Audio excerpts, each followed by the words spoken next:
কৰ্মটোৱে হৈছে মূল, ইয়াক ভৱিষ্যত কৰ্ম বুলি কয়।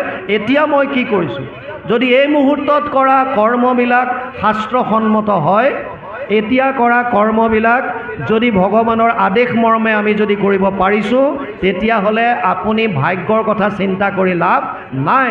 আপোনাৰ ভাগ্য যদি ভয়ানক বেয়াও হয়, প্ৰাৰব্ধ যদি অতি মাৰাত্মকো হয়, কৃষ্ণত যদি একান্ত বিশ্বাস আৰু আস্থা আপোনাৰ আছে, তেতিয়াহ'লে ভগৱানে অনুকূল বায়ু হৈ আপোনাক তাৰ মাজতো পাৰ কৰাই লৈ গুচি যাব। মাত্ৰ আপোনাৰ বিশ্বাস লাগিব। এটা ল'ৰাই ছোৱালী এজনী বিয়া কৰাই আনিলে, বৰ ধুনীয়া ছোৱালী। 8 মঙলা খাবলৈ গৈছে। 7 মঙলা কয় নে 8 মঙলা? 8, এইটো মোৰ সদায় কনফিউজ লাগে।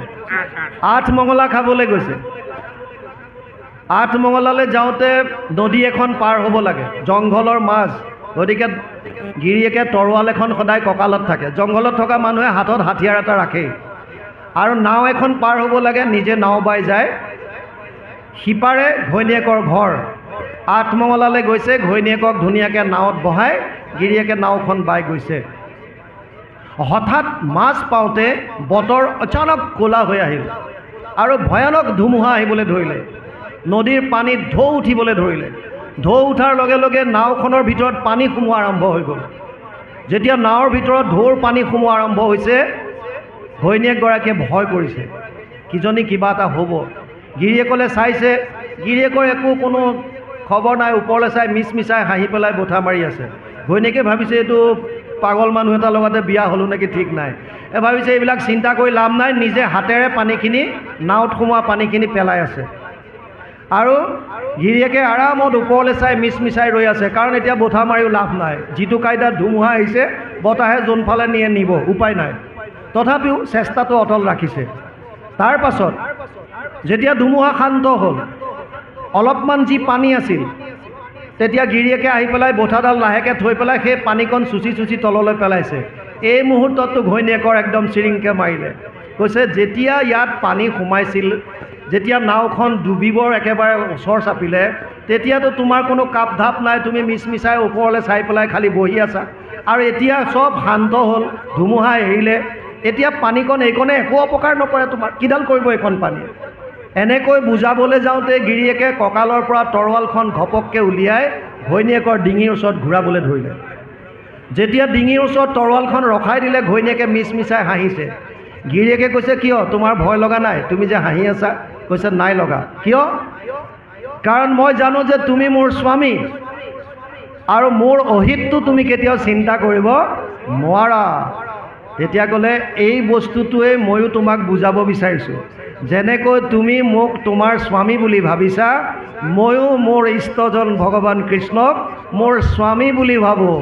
গতিকে মোৰ স্বামীয়ে মোৰ কেতিয়াও অহিত চিন্তা কৰিব নোৱাৰে, আৰু যদি তেওঁ মোৰ প্ৰাণটো নিওঁ বুলি ভাবে, তেতিয়াহ'লে তোমাৰ এই দুটা হাতে পানী উঠাই তুমি পাত্তা নাপাবা। সেইকাৰণে বিশ্বাসটো কেনেকুৱা? বিশ্বাসটো মূল। ভাগ্যত কি আছে সেইটো হ'বই। আমাৰ বৰ্তমান কৰ্মটো কি, সন্মুখত কৰিবলগীয়া কৰ্তব্যটো কি, এই কৰ্মখিনি আমি যদি 100% দিওঁ, তেতিয়াহ'লে আপুনি জনমত সফল হ'ব পাৰিব। প্ৰভু ভগৱন্তৰ কৃপা আপুনি পাব। ইয়াত এতিয়া কৈছে, পশু শৰীৰতো ইন্দ্ৰিয়ৰ সুখ সমস্ত দেহত পাৱে, পূৰ্বৰ অদৃষ্টে যত্ন নকৰিবে আপুনি আঁকি মিলাৱে। যিবিলাক ইন্দ্ৰিয়ৰ সুখ বিচাৰি আমি হাবাথুৰি খাই ফুৰিছোঁ, 40-50 কিলোমিটাৰ ড্ৰাইভ কৰি ধাবাত ভোজন কৰিবলৈ যাওঁ, ডিনাৰ কৰিবলৈ যায়, লাঞ্চ কৰিবলৈ যায়, কিয়? জিভাৰ তৃপ্তিৰ কাৰণে, ইন্দ্ৰিয়ৰ প্ৰীতি সাধনৰ কাৰণে। আৰু ইণ্টাৰেষ্টিং কথা, খাই পেলাই ধাবাৰ বাহিৰ পালেনে নাই, আকৌ নেক্সট প্লানিং হ'লে অহাবাৰ আমি অমুকত যাম, শুনিছোঁ অমুকত বিৰাট তাত ভাল বনায়, কিয়? এয়া খালা যে এইটো তৃপ্তি কাম নাই তাৰ। যিমানবিলাক ইন্দ্ৰিয়ৰ সুখ আছে, এইবিলাক চব খন্তেকীয়া। আৰু ইণ্টাৰেষ্টিং কথা, প্ৰহ্লাদে কৈছে এই সুখবিলাকতো পশু শৰীৰতো পাই আহিছা। ইন্দ্ৰই স্বৰ্গত অমৃত ভোগ কৰি যিটো তৃপ্তি পায়, গাহৰি এটাই বিষ্ঠা ভোগ কৰি সমানেই তৃপ্তি পায়। ইন্দ্ৰিয়ৰ তৃপ্তিত কোনো কম বেছি নাই। স্বৰ্গত ইন্দ্ৰই অপেশ্বৰীবিলাকক লগত লৈ যিটো আনন্দ উপলব্ধি কৰিছে, গাহৰিটোৱে গাহৰিজনীৰ লগত থাকিও একেই আনন্দ উপভোগ কৰিছে। ইয়াত কোনো ধৰণৰ একো তাত পাৰ্থক্য নাই। সেইকাৰণে কৈছে পশু শৰীৰত ইন্দ্ৰিয়ৰ সুখ সমস্ত দেহত পাৱে, পূৰ্বৰ অদৃষ্টে যত্ন নকৰিবে আপুনি আঁকি মিলাৱে। যিটো বস্তু আমি লৈ আহিছোঁ তাৰ কাৰণে চেষ্টা কৰি লাভ নাই। উদাহৰণ কি সুন্দৰ দিছে বুজক। দুখক লাগিয়া যেহেন পুৰুষে একো যত্ন নকৰয়, তথাপিতো আনি মিলাৱই দৈবে অন্তে দুখ নাপাৱয়। দুখ কোনে বিচাৰে? দুখক লাগিয়া যেহেন পুৰুষে একো যত্ন নকৰয়, দুখৰ কাৰণে কোনো চেষ্টা নকৰে।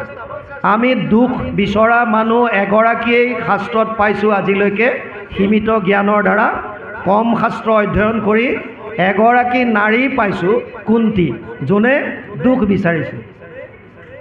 কুৰুক্ষেত্ৰ যুদ্ধ শেষ কৰাৰ পাছত ভগৱান কৃষ্ণ যেতিয়াই দ্বাৰকালৈ উভতিব বিচাৰে, তেতিয়া কেতিয়াবা যুধিষ্ঠিৰে, কেতিয়াবা অৰ্জুনে, কেতিয়াবা ভীমে, কেতিয়াবা নকুলে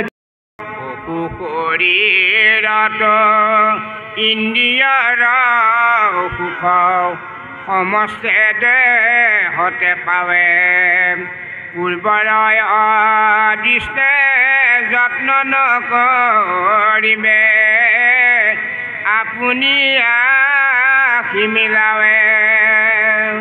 দুখক লাগিয়া যেহেন পুৰুষে একো যত্ন নকৰয়, তথাপিতো আনি মিলাৱয় দৈবে অন্তে দুখ নাপাৱয়।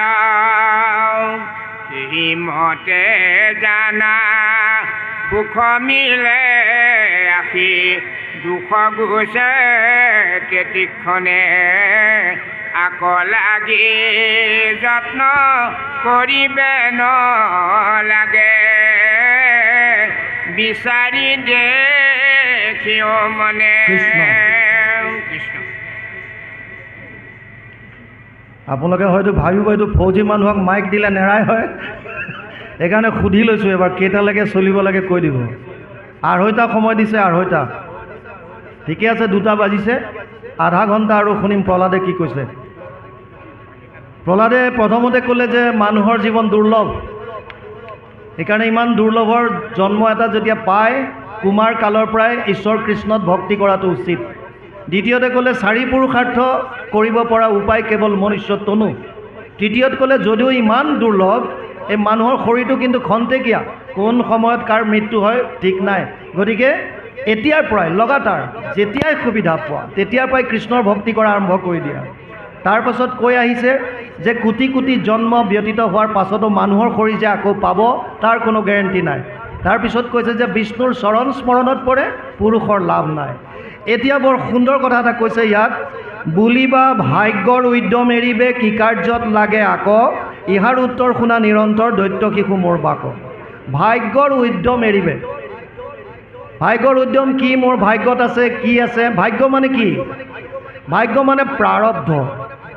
আমি যিটো লৈ আহিছোঁ, আপোনালোকে জানি আচৰিত হ'ব, মাকৰ গৰ্ভত সন্তান থাকোঁতেই 5টা বস্তুৰ ফাইনেল হৈ আহে।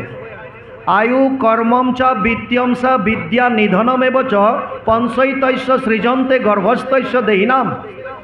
মাতৃ গৰ্ভত সন্তান থাকোঁতে 5টা বস্তুৰ ফাইনেল। আয়ুস, কিমান দিন জীয়াই থাকিব, আয়ুস কিমান, এইটো সন্তান গৰ্ভত থাকোঁতে ফাইনেল হৈ যায়। কৰ্ম, কেনেকুৱা কৰ্ম হ'ব তেওঁৰ। বিত্ত, টকা পইচা কিমান হ'ব।